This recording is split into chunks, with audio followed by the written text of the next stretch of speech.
राम राम जी सभी को। तो आज मैं आपको गणेश जी की कथा सुनाऊंगी, यानी विनायक जी की कथा सुनाऊंगी। जो भी कथा हम सुनते हैं उसके बाद विनायक जी की हम कथा सुनते ही हैं। तो आप ये किसी भी कहानी के बाद में ये विनायक जी की कथा सुन सकते हैं। तो इस कथा बहुत ही अच्छी है। एक बार एक देवरानी और जेठानी थी। तो जो देवरानी है उसके पास बहुत सारा धन था और जो जेठानी है वो गरीब थी। तो वो देवरानी के पास जाकर उसका घर का काम करती थी और जो भी बचा खुचा होता था तो वो अपने है वो घर में ले जाती थी। वो गणेश जी की बहुत पक्की भगत थी और वो हमेशा पूजा पाठ करती थी।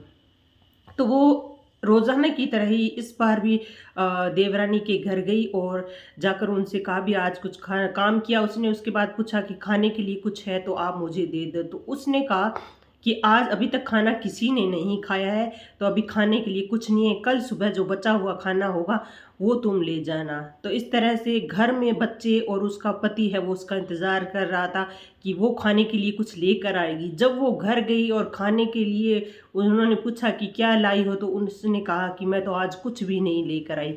इस पर उसके पति को बहुत ज़्यादा गुस्सा आया और उसने लकड़ी से लाठी से उसको बहुत पीटा। इससे बहुत दुखी होकर मन ही मन में गणेश जी का ध्यान करके और वो सो गई। और सोने के बाद सपने में उसके गणेश जी आए और गणेश जी ने कहा कि मैं बहुत भूखा हूँ, मुझे भोजन करा दो। तो उसने सोचा, बस उसने कहा गणेश जी सिर्फ एक रोटी का छोटा सा टुकड़ा पड़ा है, आप उसका ही भोग लगा लीजिए। फिर गणेश जी बोला कि अब मैं निपटना चाहता हूँ। तो उसने कहा जहाँ आपका दिल करे घर के किसी भी कोने में आप निपट लेना।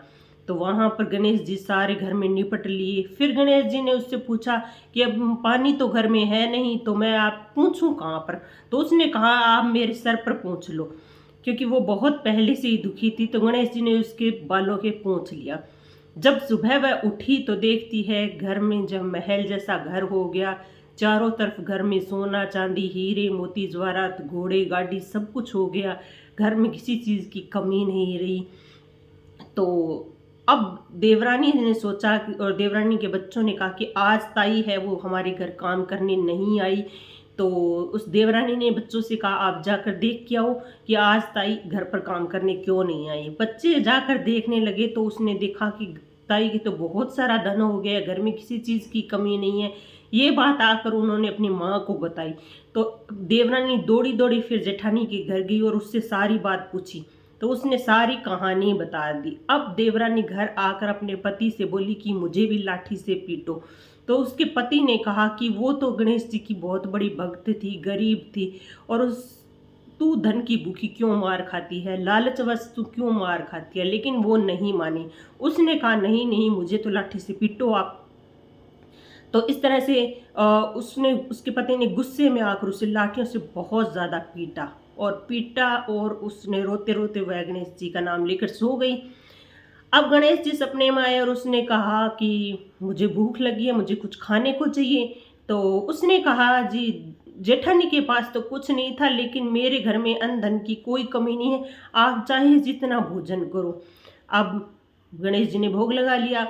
अब उस गणेश जी ने कहा मैं निपटू कहाँ पर। तो उन्होंने कहा कि उसका घर तो छोटा सा था जेठानी का, लेकिन मेरा घर तो बहुत बड़ा है, आप जहाँ पर चाहे वहाँ पर निपट सकते। तो गणेश जी ने हर कोने में जहाँ हो सकता था वहाँ निपट लिए। अब गणेश जी ने कहा कि मैं पूछूं कहाँ पर। तो उन्होंने कहा मेरे बालों पर पूछ लीजिए आप। उसके बाल तो बहुत गंदे थे और ख़राब थे, लेकिन मेरे बाल तो एकदम साफ़ सुथरे और धोए हुए हैं, आप पूछ लो। तो गणेश जी ने पूछ लिया। अब सुबह वो उठती है, वो देखती है सारे घर में गंदगी और कूड़ा करकट सारी जगह फैल जाता है। घर में बहुत ज़्यादा बदबू आने लगती है। अब वो घबरा कर है वो जेठानी के पास गई, उसने सारी बात बताई कि मेरे तो ऐसा हो गया। तो अब तभी आकाशवाणी हुई और आकाशवाणी हुई, गणेश जी ने कहा अगर आधा धन तुम अपनी जेठानी को दो तो मैं ये सारा कुछ निपट मतलब जो भी हमने कूड़ा करकट फैला रखा है उसको है वो साफ कर दूंगा। तो इस तरह से उसने आधा धन है वो जेठानी को दे दिया। तो इस तरह से फिर गणेश जी अंतर ध्यान हो गए और गणेश जी की कृपा से उस जेठानी की है उसकी भक्ति से प्रसन्न होकर ही उन्होंने इतना धन जेठानी को दिया, तो जैसा जेठानी को दिया वैसा सबको दे, जैसा देवरानी को दिया वैसा किसी को ना दे। कथा सुनने वालों को, हकारा भरने वाले को, सभी को राम राम।